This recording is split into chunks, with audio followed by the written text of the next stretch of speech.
Yesus naik ke surga, sediakan tempat bagiku. Ku diberinya kuasa yang menyertaiku. Yesus naik ke surga, amin. Sediakan tempat bagiku, amin. Ku diberinya kuasa yang menyertaiku. Roh Kudus mengalir, penuhi hidupku. Kekuatan penolongku, amin, berkuasa atasku. Roh Kudus mengalir, sembuhkan dan pulihkanku dengan kuasa-Mu, Roh Kudus. Hidupku menang, amin, amin. Terima kasih Tuhan. Yesus naik ke surga, sediakan tempat bagiku. Ku diberinya kuasa yang menyertaiku.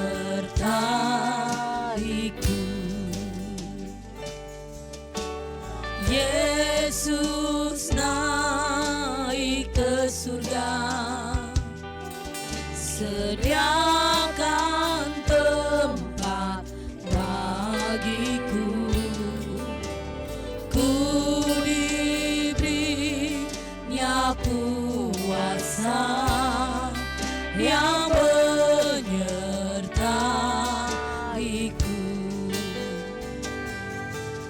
Roh Kudus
kekuatan penolongku. Yes Tuhan, berkuasa atasku.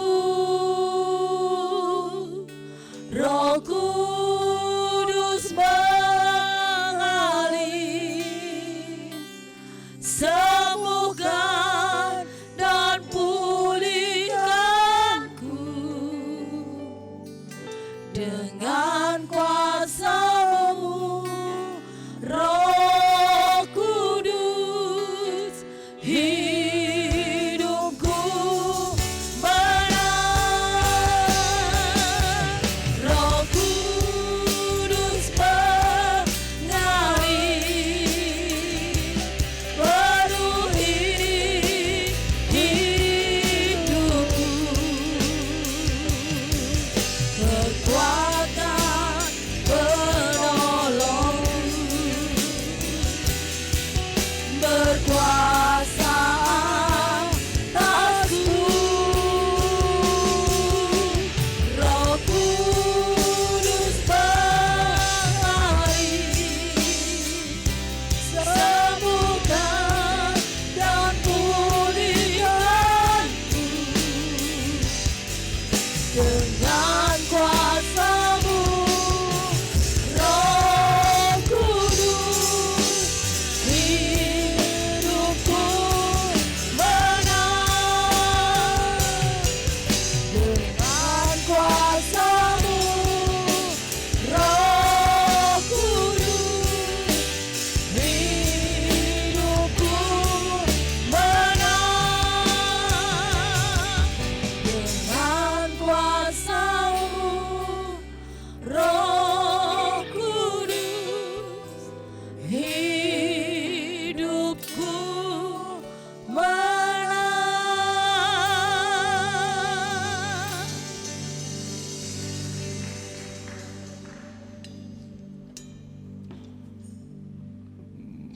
Mari kita sama-sama berdoa. Bapa, terima kasih. Hari ini kami merayakan atau beribadah memperingati kenaikan Yesus Kristus ke surga. Semua orang percaya akan naik ke surga juga, seperti Dia yang naik ke surga. Dan berikanlah kami iman, supaya kami semua naik ke surga bersama-sama dengan seluruh sidang jemaat Tuhan, tanpa ada yang terkecuali. Mari Tuhan tolong kami dalam pergumulan kami ku Tuhan, menghadapi segala tantangan, cobaan, dan derita, ujian-ujian. Kami bisa kalah dan hancur, tapi kalau kami terus nempel imannya pada Tuhan, Tuhan akan tolong kami dan mempunyai kuasa mengalahkan segala godaan, cobaan atau apapun, dan kami jadi pemenang, dan kami menikmati hidup bersama-sama dengan Tuhan. Berkati semua kami yang hadir, urapi kami, dan Tuhan tolong kami. Dalam nama Yesus kami berdoa dan ucap syukur. Amin. Ini anak-anak bisa apa jadi satu ibadahnya? Satu, oke. Kita udah melewati selama kurang lebih ada 10 kali ibadah, mungkin lebih ya, yang kita banyak berbicara tentang Yesus Kristus. Dari mulai sampaikan Bapak dulu khotbah yang pertama kali, saya masih ingat, kita dibenarkan karena iman. Katakan amin. Iya, tidak ada orang yang masuk ke surga dengan kebenaran sendiri. Mesti memakai kebenaran Yesus. Artinya Yesus melekatkan kebenaran itu pada diri kita, baru kita layak diampuni dan layak beroleh hidup kekal. Jadi bukan pakai kebenaran saya sendiri atau apapun. Yang kedua, para Bapak khotbah juga penyelamatan yang dari Allah. Penyelamatan dosa dari dosa ya.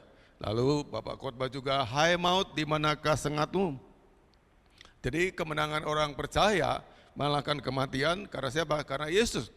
Jadi Yesus juga mati di kayu salib sehingga kematian itu mengalahkan maut. Tidak ada lagi maut. Kita dipastikan akan ke sorga, semua orang yang percaya akan masuk sorga, tidak mengalami lagi kematian yang selama-lamanya, melainkan hidup kekal bersama Tuhan. Lalu juga dia sudah sampaikan juga kematian Yesus yang berbeda dari orang biasa, kematian yang biasa. lalu sampai lagi pada kuasa kebangkitannya. Kemudian apa saja tugas orang percaya setelah diselamatkan Tuhan? Kita mempunyai tugas-tugas untuk beritakan Injil atau kabar baik. Kemudian mengikuti Yesus adalah keputusanku, baru khotbah kemarin lagi. Dan yang terakhir kemarin adalah mengenal Allah dan mengalami Allah. Itu merupakan tugas orang percaya. Jadi bersaksi dan saya mengalami Tuhan dan saya mengenal Tuhan dengan baik. Dan pagi ini khotbah tentang kenaikan Yesus Kristus. Judulnya Bapak buat itu, kenaikan Yesus ke surga. Katakan amin. Ya, ini juga satu kemurahan Tuhan di mana pada akhirnya pemerintah pun mau ngakui, dulu kan pakai istilah kenaikan Isa Al-Masih. Sekarang udah kenaikan Yesus Kristus, satu kemajuan ya. Kita bersyukur, ya gelombang tekanan cobaan memang ada, harus ada. Karena Tuhan membentuk kita lewat segala cobaan-cobaan itu. Ya, kalau kita enteng-enteng aja nggak alami apa-apa, iman kita nggak pernah bangkit. Tapi dihadapkan pada persoalan-persoalan, kita mestinya bangkit iman kita. Nah, langsung saja. Nah, berikutnya apa makna peristiwa ini? Peristiwa ini menandai momen tertinggi, katakan momen tertinggi, penghormatan kepada Kristus dalam karya penebusannya. Ada amin? Ada amin? Lah, Allah Bapa sangat menghargai karena mereka tuh mengasihi manusia dan Yesus sukses menjalankan mandat yang begitu berat dan yang luar biasa. Ada kepedihan, sakit, derita dan luar biasa. Ya, saya selama kurang lebih usianya 33,5 tahun, kata para teolog, Bapak juga nggak pernah tahu. 33,5 tahun isinya penderitaan dan banyak mengalami cobaan-cobaan. Dan dia lewati itu semuanya sampai akhirnya dia mati digantung di kayu salib dan kita yang percaya beroleh berkat hidup kekal bersama-sama dengan Yesus. Nah, kemudian janji Allah adalah dia dimuliakan. Nah, hari ini kami seperti ini 2000 tahun lalu dia diangkat ke surga. Merupakan apa? Tanda apa? Tanda penghormatan Tuhan yang tertinggi buat anaknya Yesus Kristus. Ya, karena dia berhasil, karena keberhasilannya, dan karena dia kuat, dia tabah, dan sebagainya. Dan kita lolos, yang percaya, beroleh hidup yang kekal selama-lamanya. Amin. Itu yang patut kita syukuri. Jadi Kristus apa? Saya beroleh hidup yang kekal karena kasih karunia. Apa inti Kristen itu? Saya beroleh hidup kekal karena kasih karunia. Yesus mati menggantikan saya, dia adalah Tuhan, saya yang tidak benar, dan dia menggantikan saya yang tidak benar, dibenarkan karena kasih karunia Tuhan. Ada amin Bapak Ibu? Jadi kita masuk surga bukan karena kita benar loh. Sama sekali nggak benar-benar sama sekali. Udah nggak benar, dan sebagainya, pemberontak, penjahat, jahanam, pendosa, sabrak-abrek dosanya, tapi Tuhan ampuni kita, dia beri kesempatan kita untuk hidup kekal bersama-sama dengan dia. Nah, momen hari ini adalah Tuhan menghargai, menghormati Yesus dan diangkat ke surga. Nanti baca ayatnya di rumah ya. Lalu apa pengertian naik itu? Pengertian naik adalah ke atas, tidak ada orang naik ke bawah. Ke atas, ya, ke atas. Dalam awan-awan atau Shekinah glory, ya, ke atas, itu merupakan satu artinya manifestasi kemuliaan Allah. Katakan amin. Katakan sekali lagi amin. Nah, lalu menunjukkan dia asalnya dari sana. Dia kembali lagi ke asalnya di atas, ya, kemuliaan yang di atas demikian, dan nanti akan datang lagi dari sana lagi untuk menjemput kita orang percaya. Ada amin? Amin. Jadi ini juga bagian teologi yang penting, supaya orang percaya itu mengerti apa makna Yesus naik ke atas, dia naik dimuliakan Tuhan. Lalu dimuliakan Tuhan itu pertanda dia kembali lagi ke tempat yang aslinya, asalnya dia dari sana, dan akan datang lagi dari sana dalam kemuliaan yang sama lagi. Akan dimuliakan Tuhan di awan-awan demikian. Dan nanti kita yang percaya akan menyongsong dia, akan terangkat ya ke surga juga bersama-sama dengan dia. Jadi Tuhan akan izinkan nanti suatu waktu tiba-tiba muncul, dan saya yakin ada didahului dengan banyak nanti peristiwa-peristiwa, dan orang semua yang punya mata melihat, oh itu Yesus. Jadi itu tanda seperti dia naik, akan datang seperti itu juga. Mata bisa memandang melihat Yesus di awan-awan. Nah itu udah gak ada lagi kesempatan orang untuk bertobat, habis sudah. Inilah waktunya kalau mau jadi benar ya benar, kalau mau jadi saleh ya saleh, mau jadi pengetuhan, besok tidak ada lagi pengampunan apa-apa. Yang tertinggal di bumi ini akan mengalami penderitaan yang luar biasa. Amin. Jadi kalau Anda tidak ingin mengalami penderitaan lagi, ya harus ikut bersama-sama dengan ketika Tuhan mengangkat kita. Tidak lagi mengalami penderitaan apa-apa lagi di bumi ini. Ya. Jadi istilahnya pengertian naik tadi merupakan peristiwa apa? Keagungan Tuhan. Tuhan diagungkan, Tuhan dimuliakan, ya, Tuhan dirajakan, dihormati dengan sangat luar biasa. Kalau Allah Bapa memuliakan dia dengan cara demikian, apakah kita tidak memuliakan dia dengan cara demikian? Bahkan lebih lagi, harusnya juga demikian juga kita memuliakan Tuhan. Katakan amin. Amin, Bapak Ibu. Usah lihat sana sini, lihat Bapak aja gitu ya. Ada gangguan apapun usah perhatikan lagi ya. Yang penting dengarkan firman masuk ke hati kita semuanya supaya jadi iman. Saya ulang lagi. Apa pengertian naik itu? Pengertian naik adalah ke atas, pergi ke atas, tidak ada naik yang ke bawah. Semua naik itu ke atas. Artinya menunjukkan di awan-awan demikian Yesus kembali ke asalnya, tempat asalnya, semulanya. Dari mana dia datang, dari ke situ juga dia akan kembali lagi. Dan kemudian dia akan turun lagi nanti dengan cara yang sama waktu menjemput kita, umat percaya, untuk bersama-sama dengan hidup dalam kekekalan. Ya, Bapak Ibu, amin.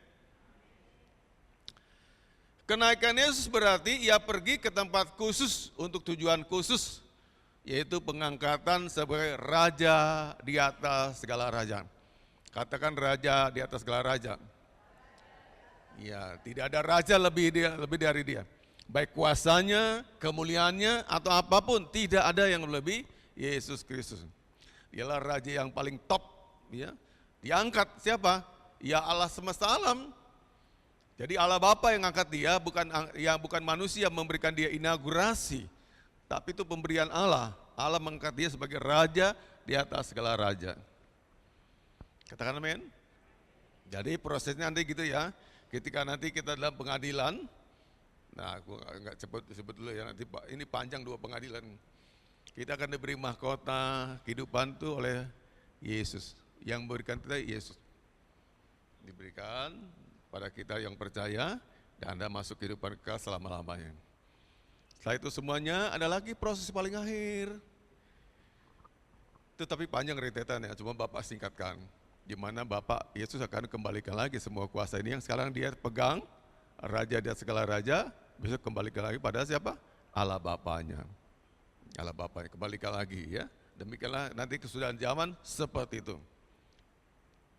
Lalu berikutnya arti kenaikan lagi menunjukkan penggenapan janji Allah tentang segala perkataan yang tertulis. Lukas 24 ayat 44 berkata harus digenapi semua yang Tuhan katakan, yang Tuhan ucapkan, diucapkan Tuhan tuh, yang dikatakan Tuhan tuh digenapi semuanya. Dia akan mati, dia akan menderita, sebenarnya digenapi. Dan juga dia akan naik, juga Tuhan katakan semuanya. Dan semua itu digenapi. Katakan amin. Maka Tuhan berkata, ke tempat aku pergi, kalian gak bisa ikut. Sebab tempat itu ada prosesnya lagi, untuk kita sampai ke sana kan ada proses harus mati dulu dan sebagainya. Yesus mendahului kita, menyiapkan tempat buat kita. Lalu untuk apa lagi dia ke atas, naik ke atas, duduk sebelah kanan Allah Bapa, Yesus untuk mencurahkan Roh Kudusnya ke atas gerejanya. Katakan gerejanya. Sekali lagi gerejanya. Gereja bukan arti merek, bukan arti sinoda, tapi saya orang percaya. Kumpulan orang percaya dicurahkan Roh Kudusnya. Katakan amin. Seberapa Anda yang percaya akan Roh Kudus? Ya, angkat tangan, ada yang nggak angkat tangan. Aku nggak tahu, tapi Bapak Ibu mungkin tahu, dengar Roh Kudus, tapi kelihatannya kita nggak percaya sepenuhnya. Itu roh yang mentransformasi. Roh itu merubah hidup kita, ya, dibalikkan keadaan kita oleh roh itu, roh penolong. Jadi ketika Yesus ada di dunia, Yesuslah yang berperan. Semua mujizat, semua pekerjaan Tuhan dijalankan, diselesaikan oleh Yesus. Tapi ketika Yesus terangkat ke surga, dia gantian, dicurahkan Roh Kudusnya. Menggantikan peranan Yesus, berarti Yesus dan Roh Kudus sama peranannya. Sama kuasanya, sama bab ilahnya, sama-sama ilahi dua-duanya.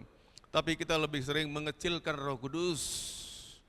Nah besok ini, mulai besok kita ibadah pencurahan Roh Kudus 10 hari. Ikuti. Ada amin?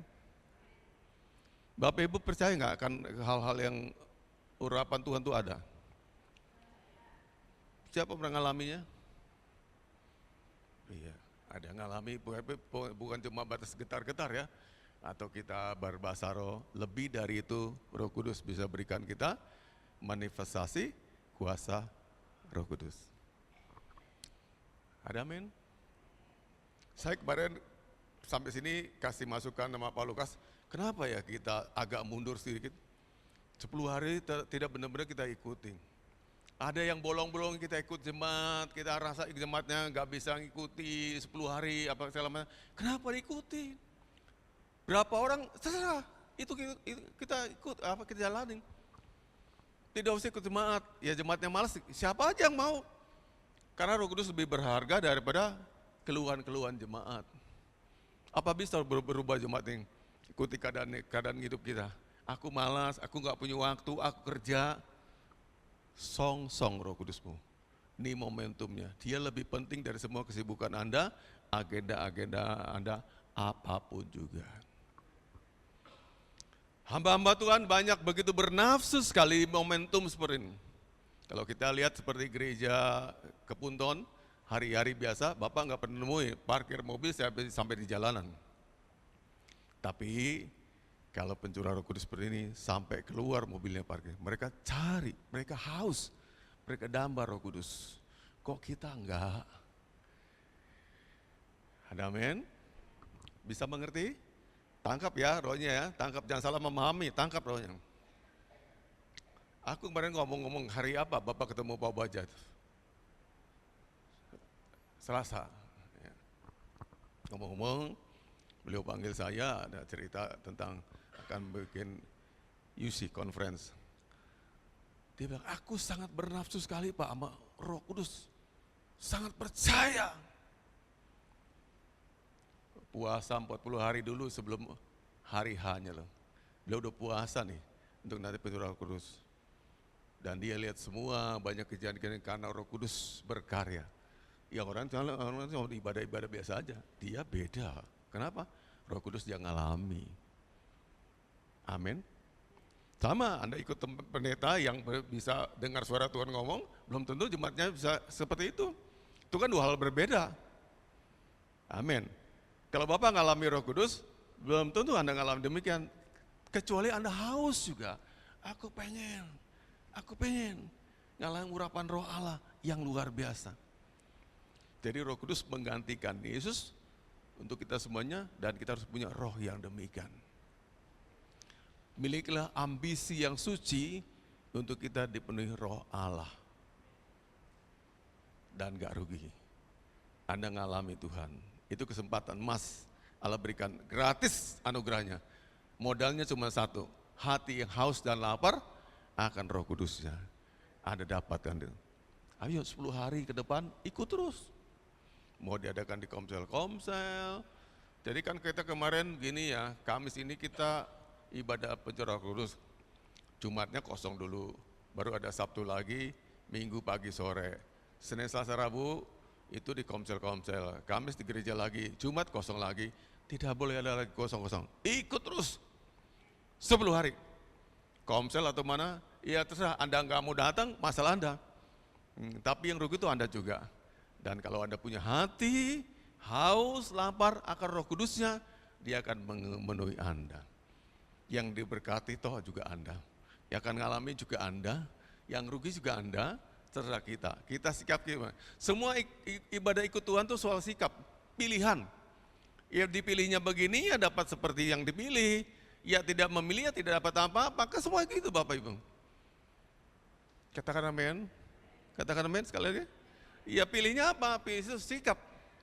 Sikap saya begini, saya cari Roh Kudus, saya cari Tuhan, saya sungguh-sungguh cari Tuhan, ya saya dapatkan itu. Karena firman Tuhan kan demikian. Ketuklah maka pintu kan dibuka. Carilah maka kau akan dapatkan. Betul ya? Ya gitu. Cari enggak? Ya enggak nyari enggak dapat apa-apa. Enggak kepingin, enggak rindu apa-apa, ya enggak dapat apa-apa. Jadi walaupun kita melayani, udah sampai, udah bekerja, tidak gratisan roh itu diberikan pada kita. Kecuali hati kita damba dan merindukan roh Allah memenuhi kita. Katakan amin. Ya, kita paham nih Bapak Ibu? Ya, tidak otomatis. Kecuali kita damba. Dan diberikan pada segala usia orang. Yang dari anak-anak sampai yang sepuh, Tuhan bisa berikan kepenuhan rohnya. Dan ini kesempatan buat kita. Cukup modalnya hati aja, buka hati, tulus, rindu, cari Tuhan, Anda akan dipenuhi Tuhan. Amin. Dan beda, orang begitu dipenuhi roh Tuhan tuh beda dengan orang yang tidak dipenuhi roh Tuhan. Beda banget, ya. Cara dia berpikir, cara dia menganalisa persoalan, cara dia menanggapi, cara dia buat keputusan, semuanya berbeda. Sebab apa? Roh menginspirasi dia. Ada pribadi di baliknya itu. Di balik saya sederhana yang bisa salah keputusan, roh mendampingi saya. Roh mengawal saya. Roh membuat saya bijaksana, roh nolong saya. Dan itu yang buat dia jadi berbeda dengan orang-orang biasa. Amin. Kita tidak buat keputusan karena kebiasaan, tapi buat keputusan karena hal yang luar biasa yang roh itu inspirasikan. Beda enggak? Aku buat keputusan karena biasanya orang kayak begini. Aku buat keputusan karena ada hal yang luar biasa yang roh inspirasikan. Beda enggak? Yang luar biasa tadi saya putuskan itu mungkin bagi Anda biasa. Bagi saya sesuatu yang luar biasa. Kenapa? Roh memberitahu saya. Roh menginspirasikan saya. Roh membuka wawasan saya. Roh buka hati saya dan saya jadi berbeda. Itu bedanya. Dan kita sejak demikian gak pernah sama lagi. Karena cara saya memandang, cara saya menilai, cara saya mengevaluasi, cara saya apapun udah berbeda dengan manusia lama saya. Yang lama pakai logika, yang lama pakai pengetahuan, yang lama pakai pertimbangan manusia. Saya yang baru, yang roh penuh saya udah beda. Casingnya masih casing lama, tapi roh itu menginspirasi di segala jalan saya. Di jiwa saya, di pikiran saya, di memori saya, dia ada mengisi itu. Beda dong orang demikian, yang diinspirasikan Roh Kudus sama yang non Roh Kudusnya ada. Jadi pencurahan Roh Kudus tidaklah sekedar ibadah yang basa-basi. Kita kembali lagi ke zaman Pentakosta yang awal, di mana kita semua haus dan lapar akan kuasa Roh Kudusnya, dan mujizat pasti terjadi. Beliau cerita juga dulu zamannya ada di Pensacola, Amerika demikian ya, di tempat beliau selalu pergi. Aku selalu haus Pak, kata Pak Obaja, mengikuti yang demikian. Di mana ada kegerakan Roh Allah, saya cari, saya ikuti. Sampai yang terakhir ke Nigeria dan ini mau datang hamba Tuhan dari India, Satish Kumar. Diundang berkali-kali sama Pak Obaja, nggak bisa datang. Tapi kali ini dia datang nawarkan diri, saya mau datang ke Indonesia. Kedatang pertama kali ke Indonesia dan pertama kali juga ke GB Keluarga Allah. Tapi kan bukan orang biasa dia. Dirikan gereja dengan ada 50.000 seat dalam 52 hari. Wow, 52 hari diri gerejanya dengan dana yang nol. Berarti Tuhan memihak pada dia. Ini orang yang urapi Tuhan, yang dipilih Tuhan. Beda, orang diurapi Tuhan, dipilih Tuhan sama orang yang tidak dipilih Tuhan itu beda. Ya, apa-apa serba kita, usaha kita, dana kita korek-korek, tapi kalau Tuhan tuh akan buka jalannya sendiri dan terjadi seperti yang Tuhan mau. Jemaatnya sekarang 420.000 dalam usia 20 tahun gereja itu. Wow, 420.000 jemaatnya. Semoga Anda juga nanti ngalami demikian Genpil kayak gitu juga. Amin. Ya, terus kita bertahan aja. Tapi diurapi Tuhan tuh penting buat kita semuanya. Sehingga pelayan-pelayan yang diurapi, pelayan di mimbar ini, penari diurapi Tuhan. Singer-singer diurapi Tuhan. Worship leader diurapi Tuhan. Pemusik diurapi Tuhan. Pengkhotbah diurapi Tuhan. Multimedia diurapi Tuhan. Asar amang tamu diurapi Tuhan. Beda nggak gereja demikian? Beda. Semua dalam pengurapan Tuhan yang luar biasa. Bukan lagi daging saya yang tampil, tapi urapan Allah dalam casing yang lama ini. Tapi tampilnya kan udah beda, wajahnya beda, ucapannya beda, kata-katanya beda, pemikirannya beda, dan semuanya berbeda. Kenapa? Ada inspirasi roh Allah dalam saya. Rindukan itu buat pelayan-pelayan Tuhan. Anda mau tak mau kalau mau melayani Tuhan harus dipenuhi roh Allah. Karena pasti berbeda. Udah banyak kita kemarin ibadah. 3 hal gereja harus bentuk, ada tercapai. 1, ke atas. Hadirat Allah. Ya, kita membangun hadirat Tuhan supaya itu terjadi. Yang kedua, pemuritan. Harus ada tuh ke dalam. Orang dicetak jadikan seperti Yesus. Karakter seperti Yesus. Pengetahuan seperti Yesus. Unggah-ungguh tindak tanduk yang seperti Yesus juga. Lalu keluar memberitakan Injil. Namanya baru gereja yang sempurna yang demikian. Tiga-tiganya ada. Ke atas menyembah sampai Tuhan penuhi kita dengan hadiratnya. Beda gereja ada hadiratnya dengan gereja tidak ada hadiratnya.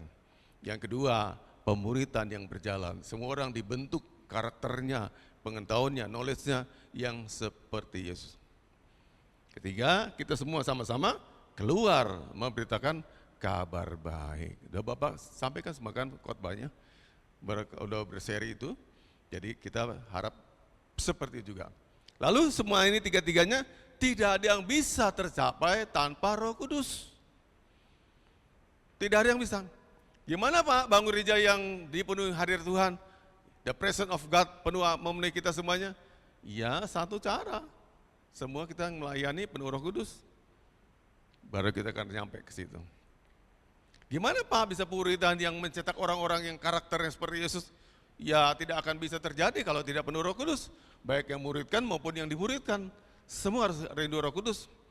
Gimana Pak bisa menangkap jiwa-jiwa keluar, kita pergi memberitakan kabar baik dan orang tidak marah dan orang mau ikut Yesus? Diinspirasikan oleh Roh Kudusnya. Jadi kalau kita sepakat ya, Jumat kita datang lagi besok ini jam 6 sore. Setengah tujuh. Kalau cuma 1 jam nggak apa-apa. Worship together, udah pulang. Ya, Sabtu gitu lagi. Dan kita mulai ngalamin pribadi-pribadi penuh Roh Kudus. Intinya haus. Aku haus. Modalnya tuh haus dan mengerti. Katakan amin. Kalau kamu nggak ngerti Roh Kudus ya emang repot. Tapi kita belajar mau mengerti. Firman-firman itu sebentar-sebentar aja nyambungkan wawasan kita, ingatkan kita kembali. Siapa Roh Kudus, apa peranannya, apa fungsinya dalam tubuh orang percaya. Kemudian worship, dan kita ngalami Tuhan mulai isi kita satu persatu, dilimpahi Roh Kudusnya. Roh Kudus yang ada dalam diri Anda itu bisa jadi berkurang isinya. Bahkan udah nggak ada. Kenapa? Karena ada gerus dengan apa? Dunia, diimpit dengan 3D, dunia, dosa, daging. Tiada, tapi sudah vakum, sudah diam saja, pasif. Roh Kudusnya pasif. Kalau kita ikuti ibadah 10 hari pencurahan Roh Kudus, kita lagi membangkitkan kembali roh yang dalam kita supaya dia aktif kembali. Mulai mengejawantah, mulai memerintah, mulai memimpin kita, mengarahkan kita dan hidup kita berbeda. Ya, lanjut lagi. Lalu naik itu artinya iya, katakan iya. Iya tuh Yesus ya, maksudnya memenuhi semua. Ya, berbahagialah mereka yang menyerahkan diri kepadanya, sebab ia akan memenuhi mereka sama seperti air pasang memenuhi ke pelabuhan dan mengangkat perahu dan kapal yang terbenam dalam lumpur. Efesus 4 ayat 10. Memenuhi semua. Kita terangkat kalau kita dipenuhi oleh Roh Allah. Jadi kalau dia naik artinya dia memenuhi semuanya. Tidak ada bagian yang tidak di cover oleh Tuhan. Semua bagian dimanapun juga terpenuhi oleh Dia. Ada bahasa yang keliru. Kita sering berkata demikian, Tuhan ada di mana-mana. Benar apa salah? Hah? Tuhan ada di mana-mana. Pak Komang gimana? Benar nggak? Benar. Salah. Di mana salahnya kalau salah? Tuhan ada di mana-mana. Benar nggak bahasa itu? Salah. Di mana salahnya? Rohnya. Kalau Tuhan di mana-mana, itu beda apa? Banyak Tuhan. Tuhan di mana? Tuhan, Tuhan. Bahasa yang benar, memenuhi semua. Udah semua bumi ini semesta ciptaan Tuhan, ada Tuhan semuanya, miliknya Tuhan kok. Dia ada di sana. Jadi jangan pakai bahasa Tuhan ada di mana-mana. Tuhan kita yang satu. Tidak ada Tuhan A, B, C, D, 10. Tuhan 1, Tuhan 2, Tuhan 3. Tuhan di mana-mana Tuhan, banyak Tuhan-Tuhannya. Itu kepercayaan dewa-dewa Hindu, betul ya?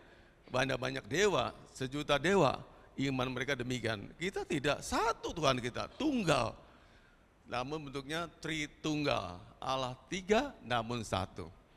Berarti satu Allah, tapi Dia satu pun memenuhi semuanya.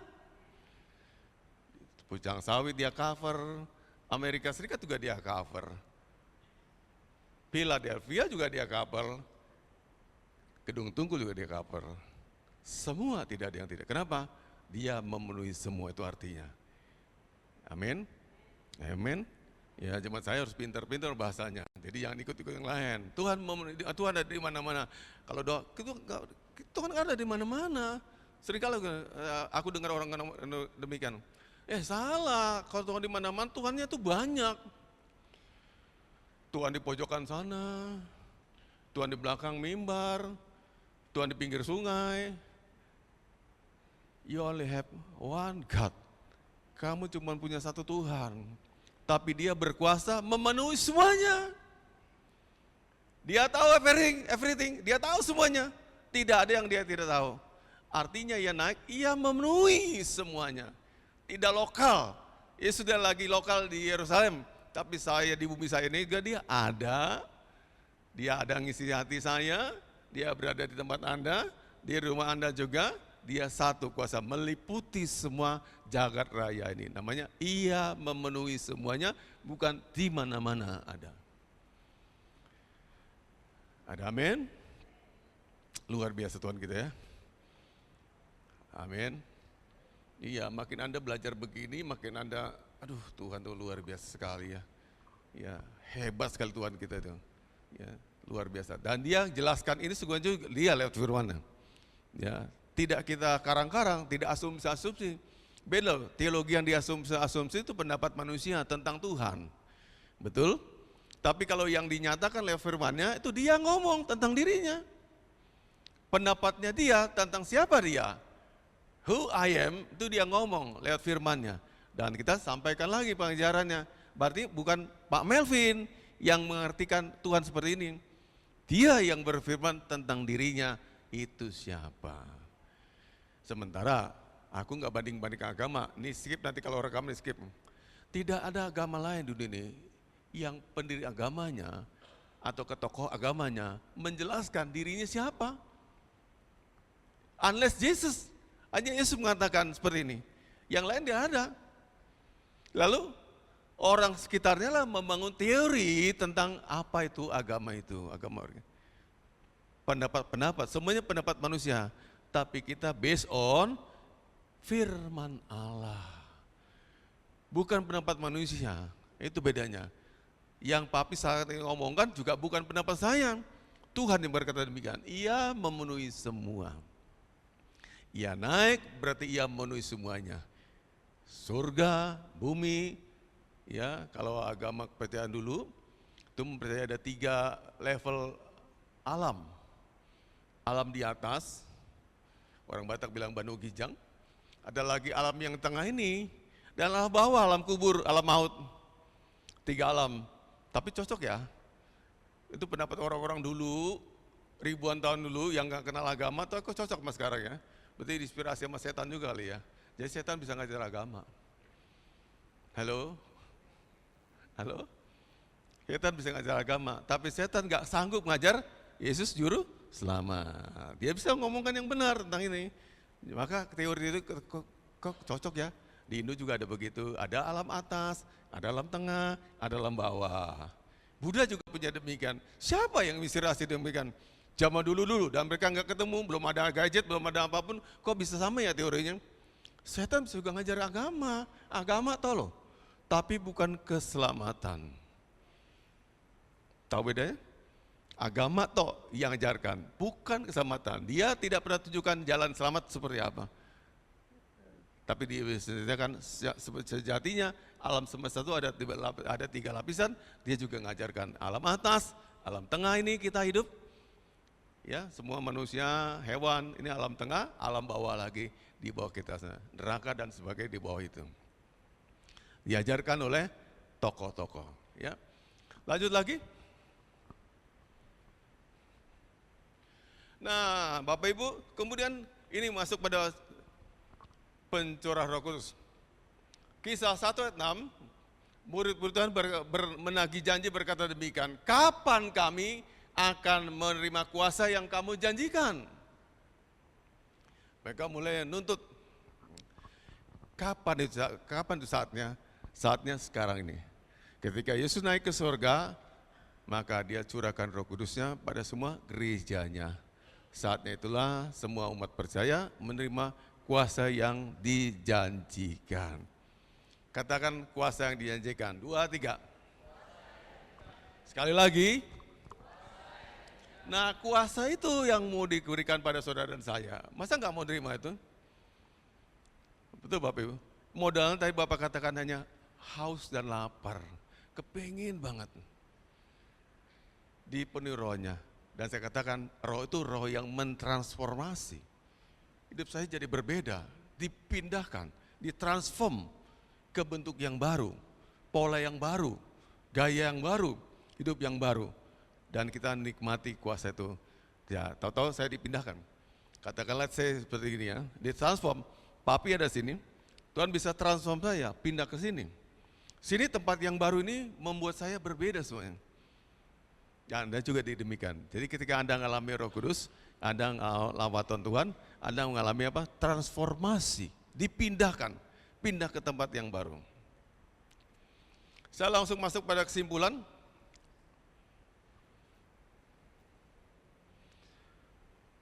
Setiap makhluk di surga dan di bumi, yang di surga siapa aja Bapak Ibu? Yang di surga siapa aja?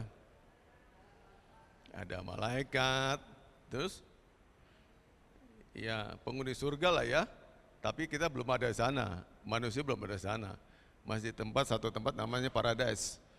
Tunggu dulu nanti, setelah nanti selesai diadili, baru kita masuk sama-sama ke surga. Dituntut Allah untuk menghormati kemuliaan Yesus. Surga yang di surga sana dituntut Allah untuk menghormati Yesus Kristus yang terangkat ke surga. Dan untuk tunduk di bawah perintahnya, nyanyi siapa? Yesus. Harus menyembahnya dan berdiri di hadapannya pada hari penghakiman terakhir nanti. Semua orang tidak bisa menghindar. Bapak Ibu bisa menghindari masukan kolektor, masuk lewat pintu belakang, lewat depan, segala macam, hindari kolektor. Tapi penghakiman Tuhan tidak bisa. Harus dilewati. Sama seperti Anda harus melewati kematian.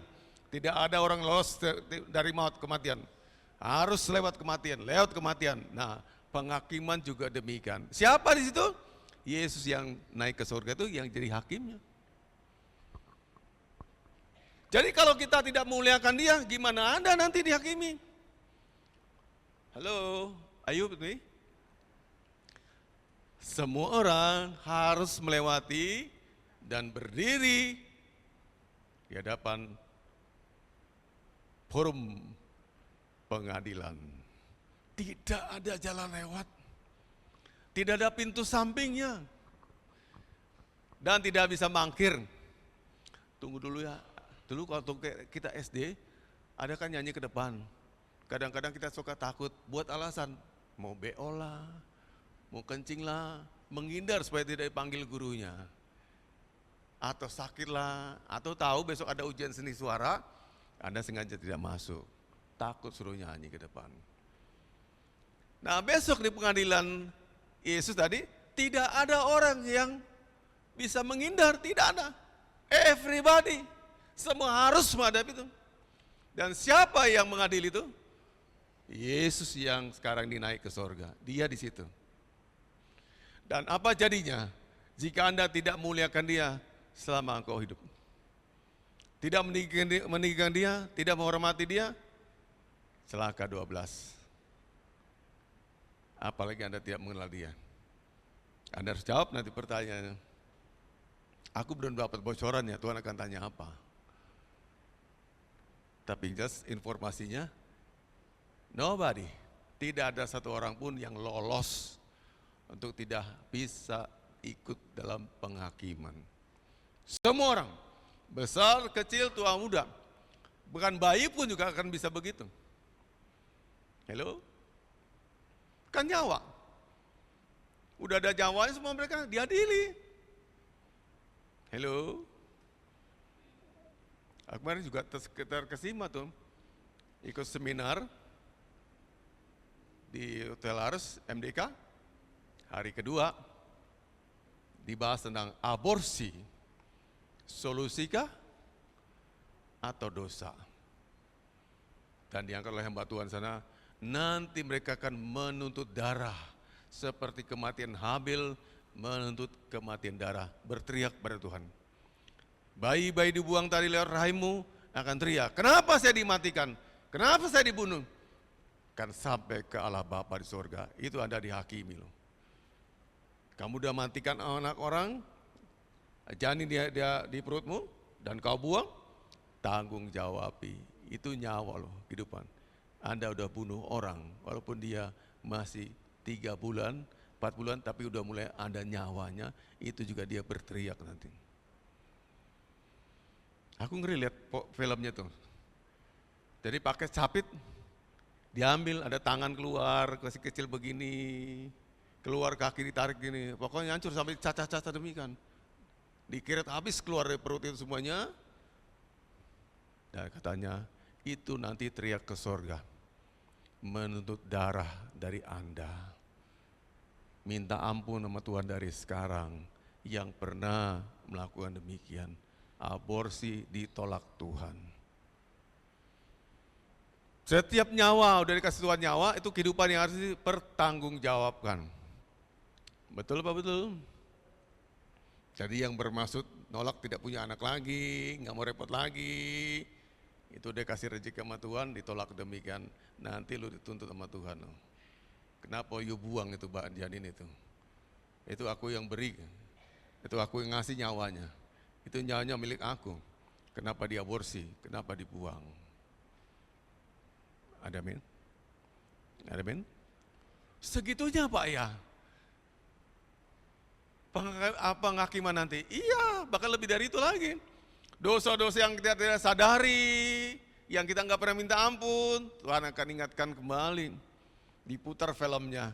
Dan ada tonton seluruh dunia ini apa yang Anda perbuat, yang Anda pikir Anda suci, Anda baik, ditonton banyak orang, disitulah baru Anda nangis. Oh sampai segini akibatnya ya, diputar semuanya film kehidupan kita semua masing-masing.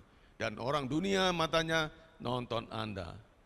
7,5 miliar manusia nonton Anda ketika film kita satu persatu diputarkan Tuhan. Dan itu proses mungkin cepat ya, cepat gitu. Secepat apa? Anda pernah nggak satu ketika kayak tenggelam atau gimana, terus film Anda kan muncul di yang keadaan gini lah, ngerti? Anda sakit atau Anda kelap gitu di air begitu, ada film kita muter sebentar, seret gitu, diingatkan kembali. Jadi itu filmnya nggak panjang-panjang, pendek-pendek, tapi orang semua nonton kita. Siapa kita? Hamba Tuhan yang begini, pendeta yang begini, penggelis yang begini, oh ini pemimpin pujian yang begini, ketahuan semuanya. Kecuali Anda bertobat. Karena hakimnya Yesus yang akan memutar semua film-film kehidupan kita. Semuanya yang tanpa pertobatan ditonton orang banyak, apa yang diperbuat Anda yang tidak orang lain tahu bahkan. Itu teologinya demikian. Kita kenal demikian. Nah, Bapak Ibu, masih terbuka kesempatan untuk bertobat. Penghakiman terakhir, aku nggak tahu, bisa nanti sebentar lagi, berapa jam lagi, bisa nanti malam, bisa besok. Bertobatlah sekarang. Dia yang naik ke sorga akan turun kembali dalam awan kemuliaan dan mengadili kita. Yang adili kita itu Dia, Yesus Kristus. Anda percaya dan Anda masuk surga karena Dia. Jadi Dia yang kita percaya juga Dia yang masukkan kita surga. Tapi yang kita percaya juga akan mengadili orang-orang yang tak percaya. Dan semua dosanya akan dibuka di sana dan diputuskan kemana kita akan parkir selama-lamanya. Karena itu milikilah takut akan Tuhan. Benar-benar bukan tipu-tipuan, takut yang benar akan Tuhan. Sekarang sampai selama-lamanya. Karena kita tidak bisa lagi menghindar ketika itu datang dan terjadi. Gak ada jalannya saya tuh nipu-nipu lagi, berbohong lagi, pakai data-data palsu, gak bisa lagi. Kita semua akan menghadapi kenyataan. Setiap makhluk dituntut Tuhan untuk kita menghormati kemuliaan Tuhan. Amin. Gimana caranya saya menghormati kemuliaan Tuhan? Dari sikap Anda aja yang datang ibadah terlambat-lambat enggak menghormati Dia kok. Tukak telat-telat, enggak hormati Tuhan. Katakan amin. Tempat-tempat lain Bapak Ibu, kalau ibadah jam 8, setengah 8 orang udah berebutan di pintu gerbang. Lebih baik kita menunggu. Ada harga dibayar untuk masuk surga. Katakan amin. Ada harga dibayar. Harga menunggu, harga bosan, harga apapun dipakai untuk kita dapat surga. Katakan amin. Menghormati Dia berarti kita jaga mulut kita, jaga bicaranya juga, jaga pikiran kita juga, semua menghormati Dia. Jadi takut akan Tuhan itu bukan semata-mata kita langkah menghindar untuk Dia berbuat dosa segala macam, tapi adalah kita terlibat sebenarnya dalam kasih kepada Tuhan. Yang saya lakukan, saya mengasihi Dia. Anda lakukan, mengasihi Dia, mengasihi Dia, mengasihi Dia. Ini waktu saatnya. Dan satu lagi janjinya, Dia akan penuhi pada kita, Dia curahkan kuasanya. Miliki kuasa itu, dan bila kuasa itu ada pada Anda, sekarang sampai seterusnya, sampai Tuhan datang kembali yang kedua. Amin. Arahkanlah hatimu dan terimalah berkat-Nya, dan aminkan setiap kata-kata berkat-Nya di hatimu saja. Tuhan kiranya memberkati engkau dan memelihara hidupmu. Tuhan juga membuat wajah-Nya bersinar atas engkau dan memberimu kasih karunia. Tuhan juga menghadapkan wajah ke arahmu dan memberimu damai sejahtera dari sekarang hingga Maranatha, Yesus Tuhan datang kembali yang kedua. Semua kita yang diberkati sama-sama katakan, amin. Selamat siang, selamat pulang, Tuhan berkati.